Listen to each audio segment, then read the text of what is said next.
Late last week, the NFL announced it will host 22 prospects at the draft in Dallas.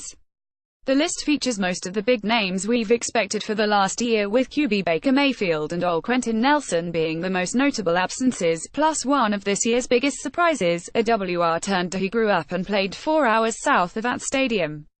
Marcus Davenport showed up at the University of Texas at San Antonio, which played its first game in 2011, weighing less than 200 pounds, having switched positions late in high school and viewing football as a means to a good education rather than a potential lifelong pursuit.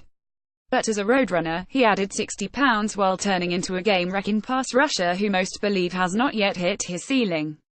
Davenport was not in Albert Breer's heavily sourced first-round mock draft as recently as November, but sits at number 12 in the most recent version, with other experts pegging him inside the top 10. Besides his lack of experienced polish, one of the biggest knocks against Davenport by old-school football thinkers is that he does not have a traditional football-obsessed, uber-confident mindset. Les Snead reportedly gave Davenport a book on thriving as an introvert after the prospect said he was nervous during their private meeting. According to USA Today, he journals, writes poetry, watches anime and is excited to wear the t-shirt his girlfriend bought him that says we should all be feminists. While that might scare football purists, for whatever reason, it makes him a great ambassador for the game, proof of the sport's on-the-field meritocracy. Clearly those in the league agree, as the draft invitation comes with an expectation that Davenport will speak to the media, something he's been shy about in the past, and attend outreach events. The invitation also signifies the first formal recognition that he is truly one of the top prospects in this class, as well as an easy player to root for as the draft nears. "This is surreal, because I know this is what a lot of people dream for," Davenport said at his pro day.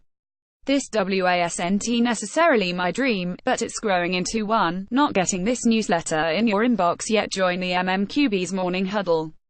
Hot READSNOW on the MMQB. Peter King brings you up to speed on the draft in his Monday column. Connor Orr reviews Paterno. Tim Rowan talks to the man training Sam Darnold and Josh Allen, and more. What you may have missed: Ben Baskin went long on a contact football league that plays without pads or helmets. Albert Breer heard from Sean McVay after the Rams' latest acquisition, and more. Press coverage1.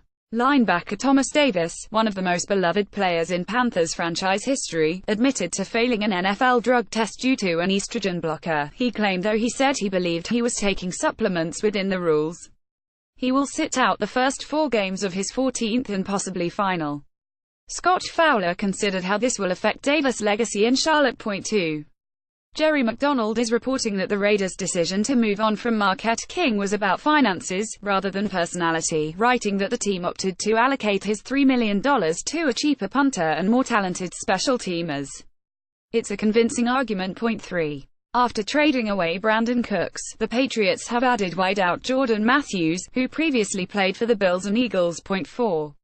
Fullbacks coming out of college have to prove they are capable of doing a lot more than just lining up and blocking a defender in the hole.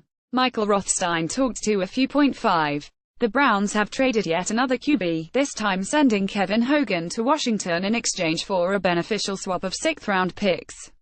John Dorsey previously waived Hogan when they were with the Chiefs. Now Hagan, a Virginia native, gets to return home. Point 6. League officials urged owners not to publicly discuss the anthem issue, Liz Clark and Mark Marsky report. Afterward, in recounting what they were told at their closed-door meetings, one team owner made an exaggerated zip-the-lip gesture. Expect more discussions and news come May. Point 7. The soon-to-be-formed Alliance of American Football, where Steve Spurrier will coach, is eliminating kickoffs. One interesting note: instead of onside kicks, teams will be given one down to get 10 yards from the 35. Based on NFL data, that's a slightly more achievable task. Point 8. Steelers lineman David DeCastro might have taken the lead for biggest opponent of the NFL's new hitting with a head rule. "You might as well take the ball away while you're at it," he said. Point 9. The Seahawks attending Josh Allen's pro day is just the latest flashpoint in what could be a very interesting year of negotiating between Seattle and Russell Wilson. Point 10. As expected, Odell Beckham Jr. will show up Monday for voluntary workouts. Have a story you think we should include in tomorrow's press coverage? Let us know here. The kicker Marcus Mariota will warm your heart. Question, comment, story idea? Let the team know at talkback@themmqb.com.